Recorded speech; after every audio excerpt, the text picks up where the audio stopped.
Star प्रवाह वाहिनीवर सध्या अनेक नव्या मालिका प्रेक्षकांच्या भेटीला आल्या आहेत. पण सगळ्यांना ओढ लागलीये ती नाईकबाईंना भेटण्याची.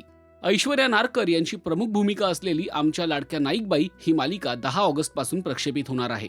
परंतु सध्या या मालिकेच्या प्रोमोची खूप चर्चा आहे. या निमित्ताने अनेकांना आपले शाळेतील दिवस, शाळेतल्या बाई आठवल्या. अनेक शिक्षक शाळेतील मुलांची आपल्या कुटुंबाप्रमाणे काळजी घेतात. या सगळ्या आठवणी प्रेक्षकांच्या मनात सध्या जाग्या होत आहेत.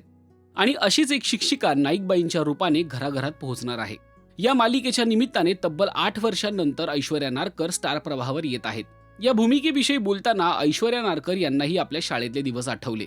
ऐश्वर्या नारकर म्हणाल्या, 8 वर्षांनंतर स्टार प्रवाहाच्या कुटुंबात परतताना खूप आनंद होतोय.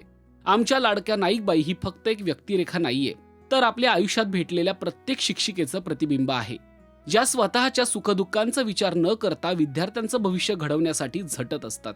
नाईकबाईंचं विद्यार्थ्यांवरचं प्रेम, प्रत्येक मुलामध्ये उज्ज्वल भविष्य पाहण्याची त्यांची दृष्टी मला खूप भावली. आजही आपण सगळे आपल्या आयुष्यातील एखाद्या आवडत्या शिक्षकाला प्रेमाने आठवतो.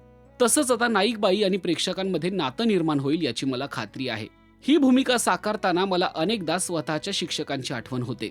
माझ्यासाठी म्हणाल तर आईनंतर बाई अर्थात आमच्या शाळेच्या शिक्षिका आहेत. त्यांचं माझ्या आयुष्यात महत्त्वाचं स्थान होतं. तेव्हा त्यांनी शिकवलेल्या बऱ्याच गोष्टी आजही लक्षात आहेत. इतकं प्रेम त्यांनी दिलं की सणाला आवर्जून त्यांच्या घरी जाणं व्हायचं.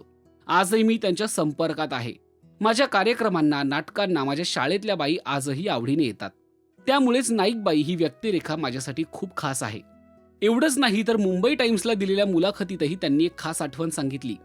ऐश्वर्या नारकर म्हणाल्या, ही भूमिका अधिक वास्तववादी पद्धतीने प्रेक्षकांसमोर सादर व्हावी यासाठी मी अनेक वर्षांनी पुन्हा एकदा सायकल शिकण्याचं आव्हान स्वीकारलं.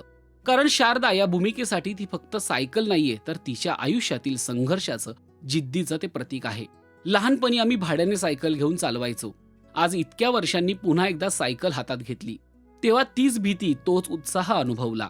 सुरुवातीला हे मोठं आव्हान वाटलं, पण आमच्या टीमच्या साथीमुळे हे सहज पूर्ण झालं, असा अनुभव ऐश्वर्या नारकर यांनी सांगितला आहे.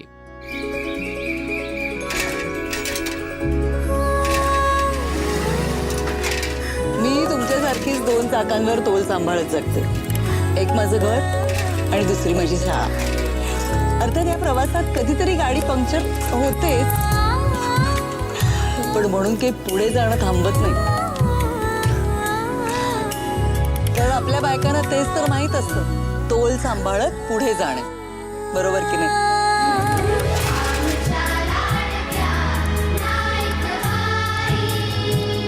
नाईकबाईंच्या निमित्ताने तुम्हाला देखील शाळेतल्या बाई आठवल्या का, हे कमेंट करून नक्की कळवा. आणि मराठी मालिका विश्वातील ताज्या अपडेट, बातम्या आणि गॉसिपसाठी सबस्क्राईब करायला विसरू नका. फक्त राजश्री मराठी शोबज.